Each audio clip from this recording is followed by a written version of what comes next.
Hello everybody, welcome to the next part of Alien Isolation. Get away from the beeping sound. So as you can already see from my intro and my videos, I'm using the horror video intro in the flashing light intro videos. Just to let people know. There's not super graphic stuff in this game, but I mean there's some rough stuff, I guess. Depends on what you consider rough, but there's definitely going to be flashing lights and stuff like that going on in this game, like strobe lights and flickering lights and things like that. Alright, go on to where everybody else went to, which is up here at the flight deck.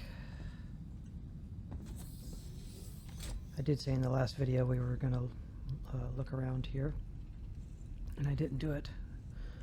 I don't know why I left, but we'll look around here now.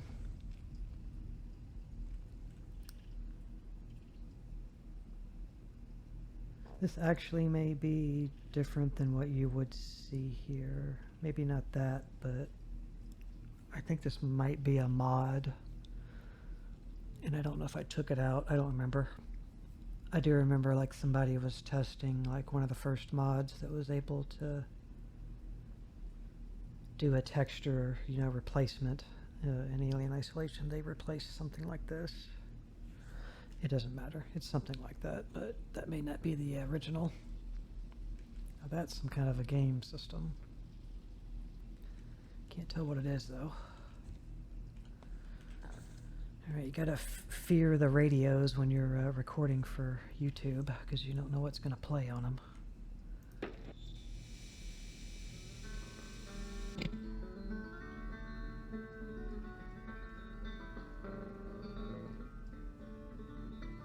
If this is copyrighted, I'll be cutting them out. We'll just assume that it plays the same song. For CD, I guess. A CD, but these are cassette tapes. What does that say? Trust or thrust? Thrust, okay. Alright.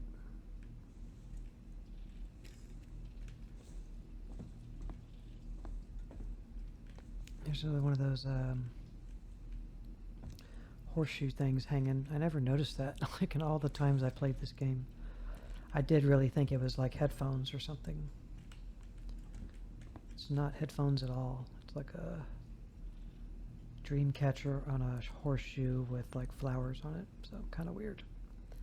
I won't say weird because I mean maybe that's a somebody's cultural thing. If anybody knows what that is, let me know.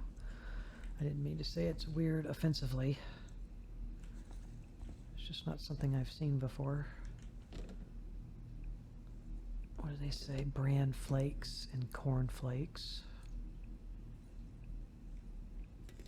Coffee.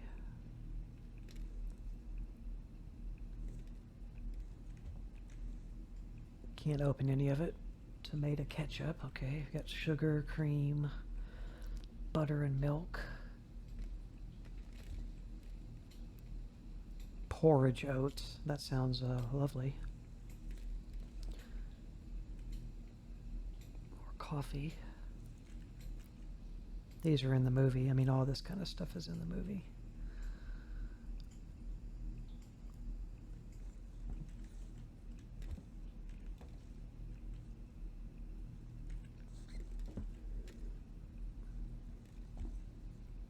Okay.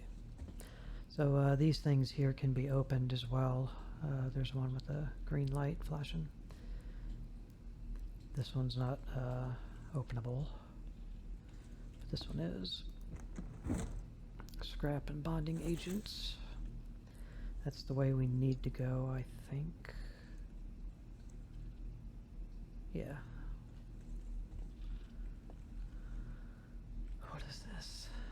outer, I don't know what this is. Sour? Soto? I don't know. Okay, we got another terminal in here to read. When you hear that, whatever that sound is, it's like a processing sound. You know you're near a terminal. Cookies, biscuits, and crackers.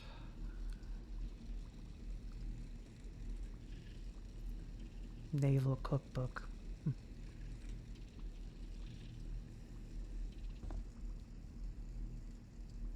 Tea. Alright, let's check this one out.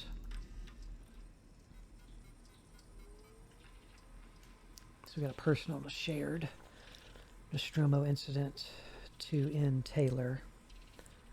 Nostromo incident, Weyland-Yutani file. I won't read the number. Hey Taylor, I got your case request. It may take me a while to dig out the files, and the incident happened before my time at the company, so I'm a bit fuzzy on the details. In 2122, the Weyland-Yutani cargo vessel, the USCSS Nostromo, went missing. No trace was found of its cargo or crew apart from a new science officer. The rest of the crew had worked together before, 7 in all. Dallas, the captain, Ash, science officer, who was the android, Kane, or is it Kane with a C? Is with a K, executive officer. Ripley, warrant officer, so Amanda's mother. Lambert, the navigation officer. I'm assuming, like, I am going to spoil stuff about the movies in these games. I'm assuming if you're watching this, you've seen the movies or you know about them. So I don't want to, like, not mention things about the movie or something just because thinking people may not have seen it. If you're watching this, I'm sure you've seen the movies. But Kane was the one who had the alien burst out of him. Ash, Dallas. The actor who played Dallas, I can't think of his name at the moment. He was one of the pilots in Top Gun, the original Top Gun. Lambert.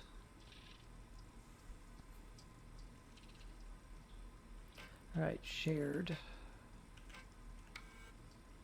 Torrens manifests. Name MSV 7760 Torrens. M-class starship. Captain Verlaine. Diane Verlaine. We'll meet her in a minute. Navigator comm officer Connor William. We'll see him in a minute. Owner Verlaine. So she owns it and is the captain. Contractor Weyland-Yutani, of course. Outbound and return transportation from Weyland-Yutani retrieval team to Sevastopol Station. Team consists of 3 Weyland-Yutani employees: Samuels, Ripley, C. Samuels, A. Ripley, and N. Taylor. Passenger Samuels, Christopher, Ripley, Amanda, Taylor, Nina. Number of decks 2, number of crew 2. Interstellar communications antenna, long-haul hypersleep chamber, commercial passenger cargo ship, retrofitted from a tow rig, retains operational heavy-duty tow umbilical. It's like a connecting arm so that it can hold on to something to stay docked, or I guess pull something with it. Okay, so that's that. You're not going to see me get any of these achievements in the playthrough anyway, because I've already got them. They're not going to pop up anyway. I have that stuff turned off in Steam, so you're never really ever going to see me have an achievement pop up in any game I play on my channel, because I don't want it to. I don't want it to be distracting. Alright, so I think we've looked at everything in here. There's really nothing on the table to to really look at. We've looted everything in the walls that's lootable. So we're ready to head out of here. The top of that looks weird. I don't know why it's black like that.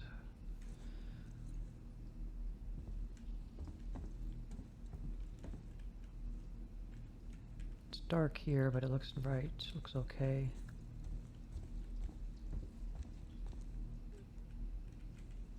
Something is definitely weird with this one.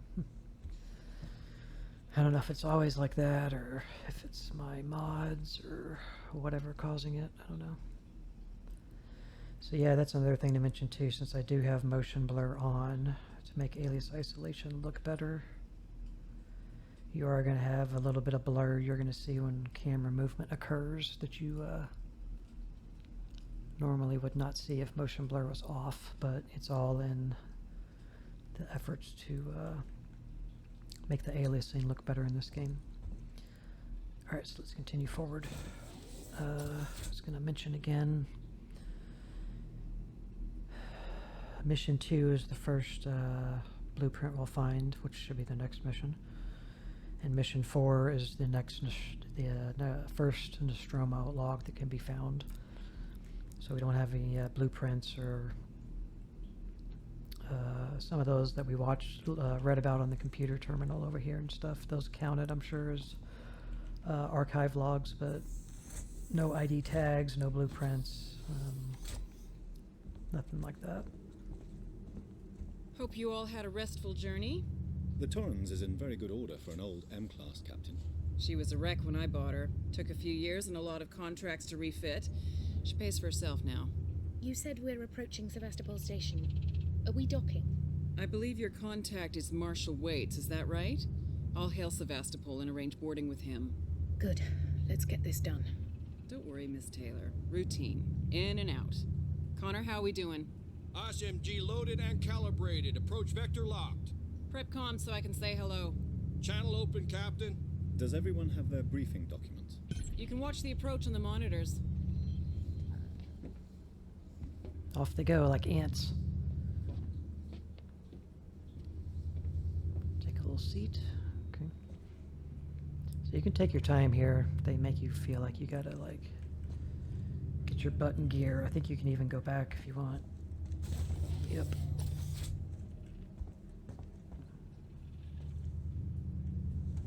When Taylor was talking to her, she was like staring at me. It's like, what are you looking at me for?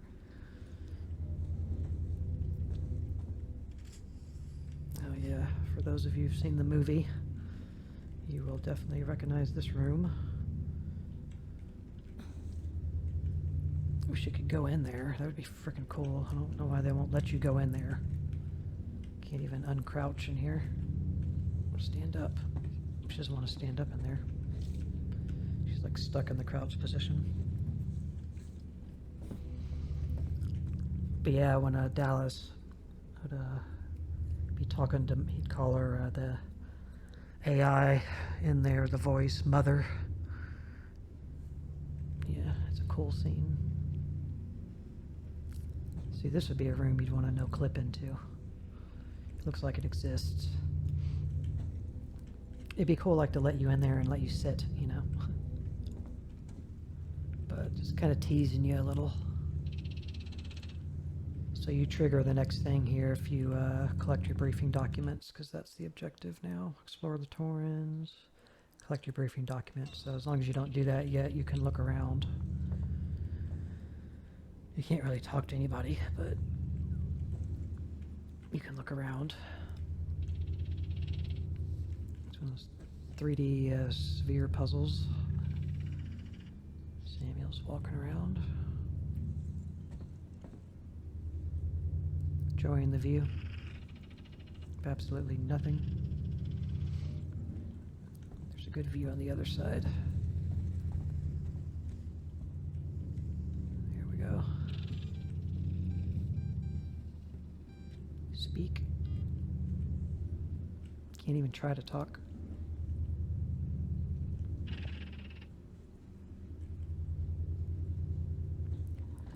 This is Verlaine. She's got her polyester 70s shirt on.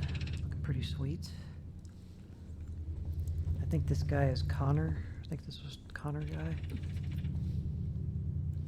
It's like the only time we get to see this dude, except I think in another cutscene or something. That's Samuels. This is Taylor. Not Taylor Swift. Not Taylor Dane.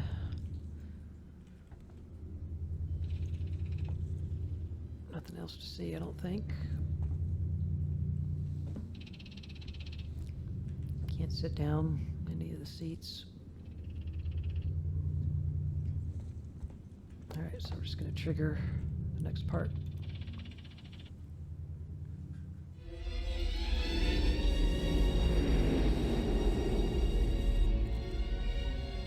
Can we see it? Switch to monitors. Sevastopol Station. Is that damage? Looks like damage. Punch up 74, tight angle. Looks like the dry dock bay is screwed. I can't bring the Torrens into that.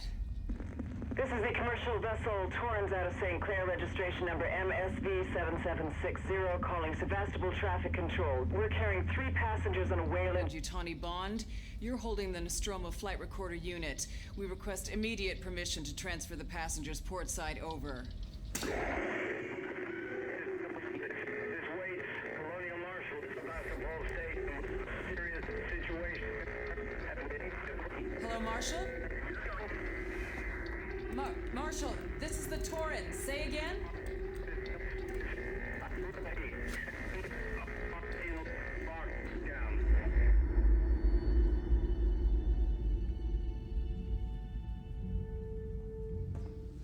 The station's comms seem pretty screwed up, so I fitted Samuel's suit with a radio booster. I can only keep the Torrens in transit for 24 hours. You'll have heard from us by then. Safe trip.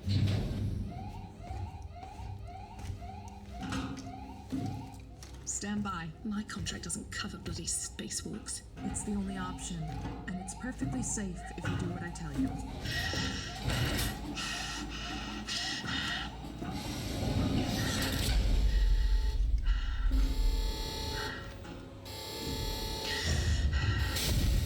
Depressurizer. Oh, fuck. Hating this. Just shadow me, Taylor. You too, Samuels. Affirmative.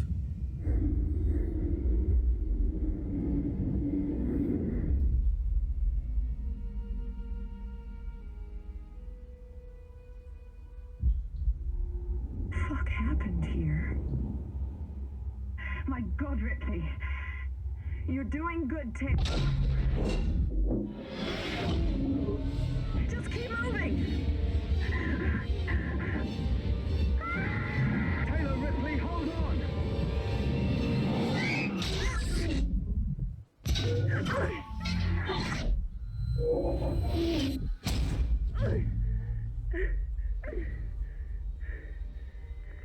Samuels!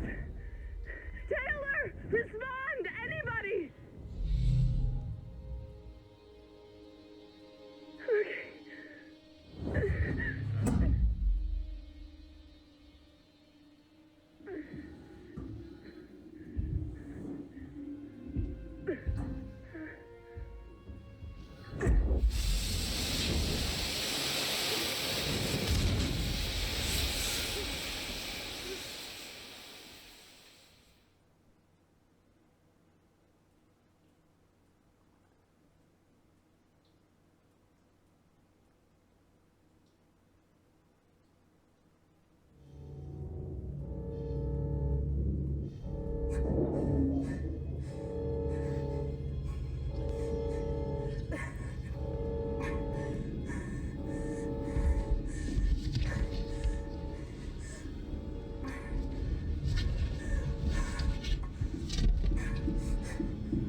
Okay. Okay. Oh, that didn't go well. Find help. Okay. Think you can use either one of these, it doesn't matter.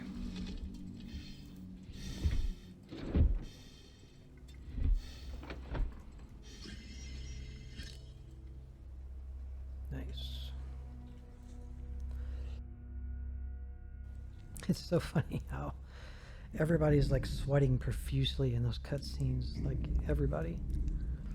Doesn't matter what they're doing.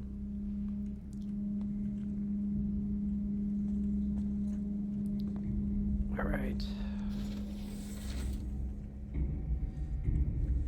Sorry too about some of these cutscenes having that white edge around it on the screen. There's nothing I can do about it.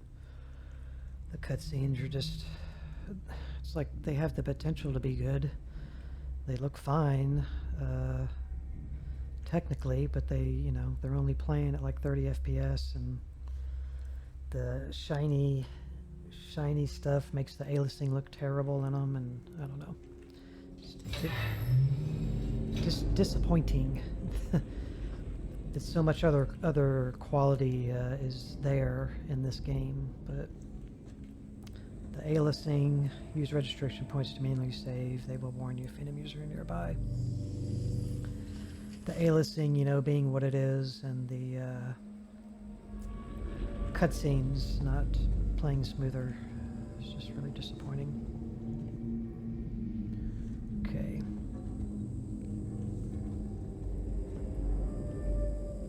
So things you can interact with will flash in this game, including loose items. So, like, there's a loose item.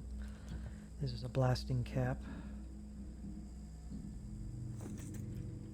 We got access to the radio menu now, but there's nothing to craft yet. So it says that it will let you know when enemies are nearby. I'm not sure how it does that. And funny enough, why is this one not beeping? It's not doing the audio beep, letting you know that it's here. Maybe it will now.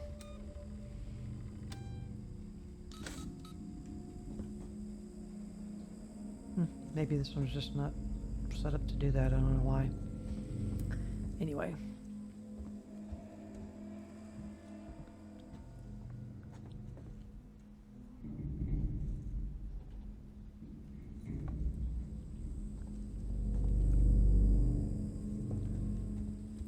I think both of these paths merge together, I think.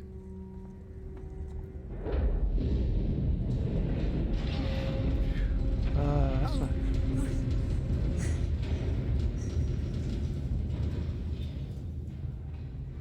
Warning. Sevastopol stability compromised.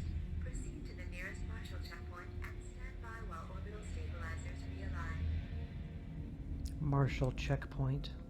It's too bad that's not subtitled.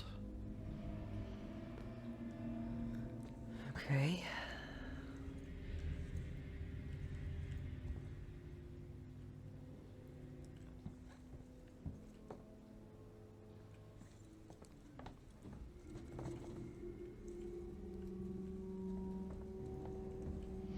Okay, so now we're back where we started. Is this thing beeping? That one must be glitched. They're all supposed to beep, letting you know that they're there, whether they're ready to be used or not. I mean, if you stumble upon it, it's going to be ready. Nobody else is using it, unless when we do get to encounter the alien, maybe the alien uses it as well. So, although he doesn't die, right? Primary airlock. So yeah, these kind of places right here, you got to be really wary about holes in the ceiling for sure in this game, which there are plenty of.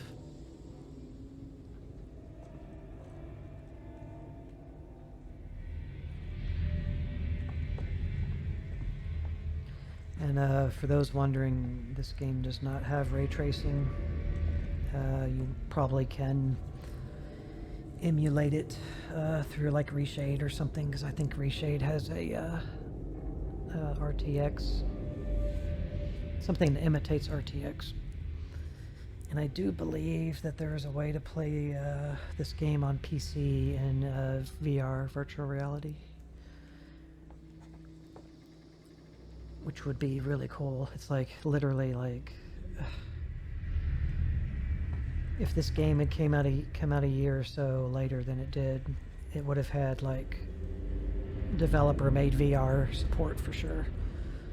But it came out in 2014. It was like a little bit before people started getting into VR, and like, of course, Resident Evil 7, its VR explosion, you know, it didn't come out until 2017, so. Shit. Damn. That's still, man, this game is really good. Loud, good effect, and audibly and visually. I mean, look at how good that looks. This is from 2014. Looks freaking awesome. You can see my frame rate. Well, something crazy's going on.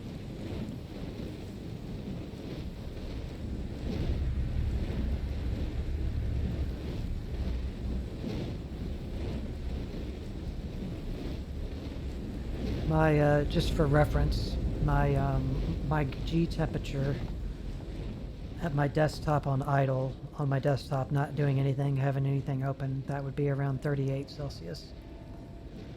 So I'm only getting to 44 Celsius. And I do remember my card, as you can see, I have an RTX 2070 Super. My card before this was a 10, it was an RT, what was it? It wasn't an RTX. It was a 1050 Ti Super. And I specifically remember, even with max settings and everything like I have going on here, in an area that had some animation like this going, I got 70 Celsius with that card. So same game, same settings, newer card, and it went from 70 Celsius to 44 roughly. So yeah, this is not hurting this card at all. So we can't go this way. You'll die if you try, but to introduce you to these vents, they have this really cool opening effect and closing effect. You have to press the interact button to get in. That little swirl opening, it reminds me of the intro to one of those James Bond movies. I don't remember which one it is. I think they used that effect or something in the intro of one of the movies.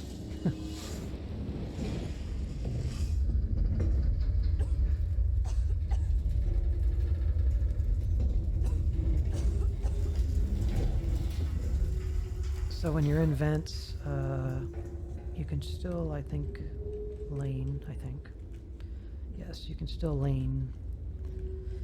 You're permanently crouched, you can't run. I think you can use your weapons when you get one. Eventually we'll get a flashlight, and luckily this game has a good flashlight, so. But this is just showing you how there is vents. And you're probably going to see me die maybe more often in vents than you normally would because of the improved AI mod I'm using for the alien, improved alien. It makes him more interested in vents than he would be normally without the mod, so he's more likely to come in here and basically kill you.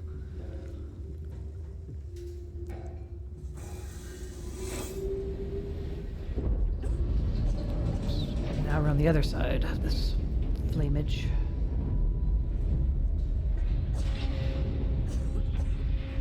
Place is jacked up.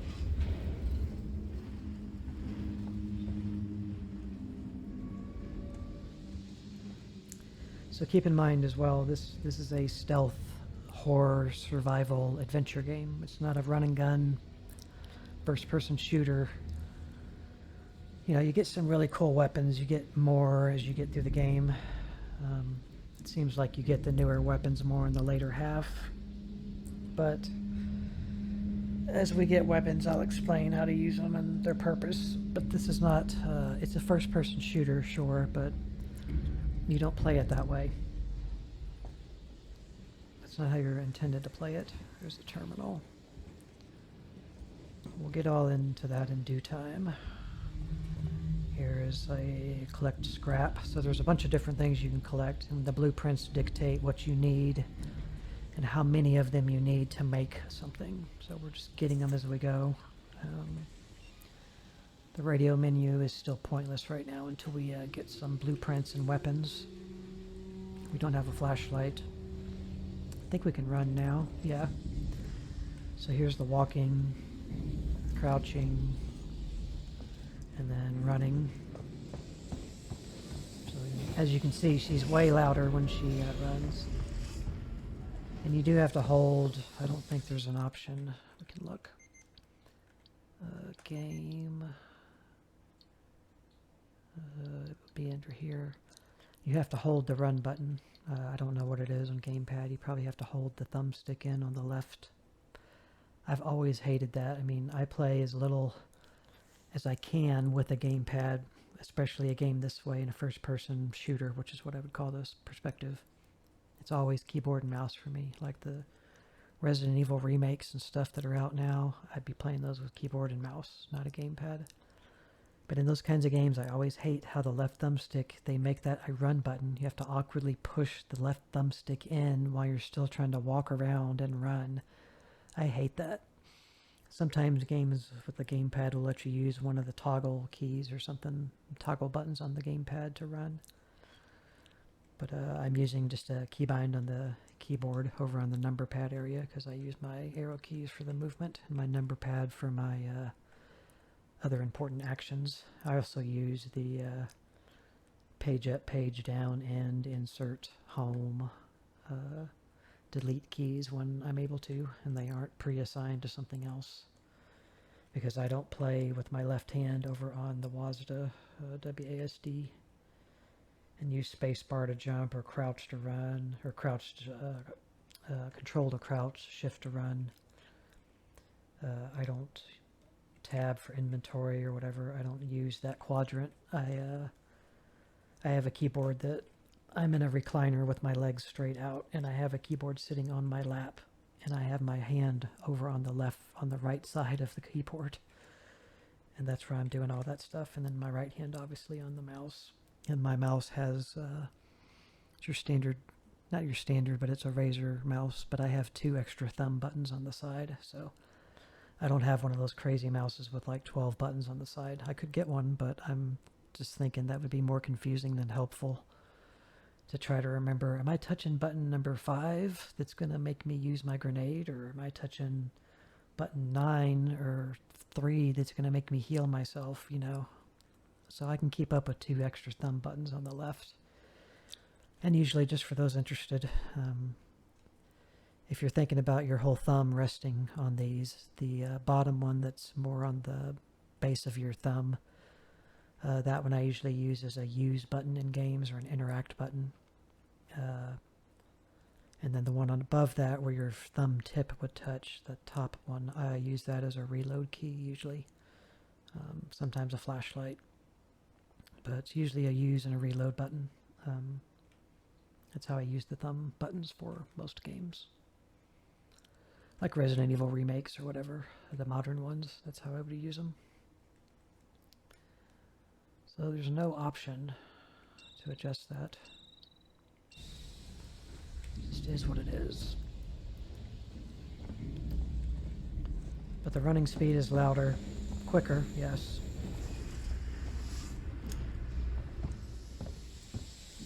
And you do make noise if I mentioned her little weird diagonal. It's so funny.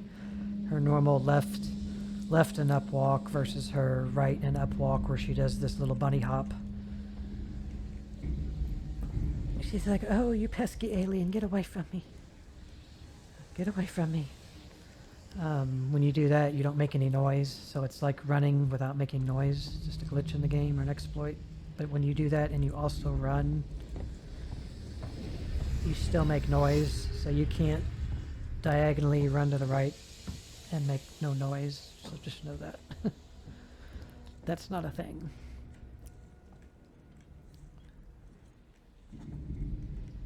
Alright, we picked up that little scrappage. This is the way forward. We got that to read, but the video timer has ended. It's already ended on me like probably 5 minutes ago. But so we'll stop the video here and when we get back we'll read what's on there and then we'll proceed through the employees only area. Thank you for watching. Appreciate it. Bye.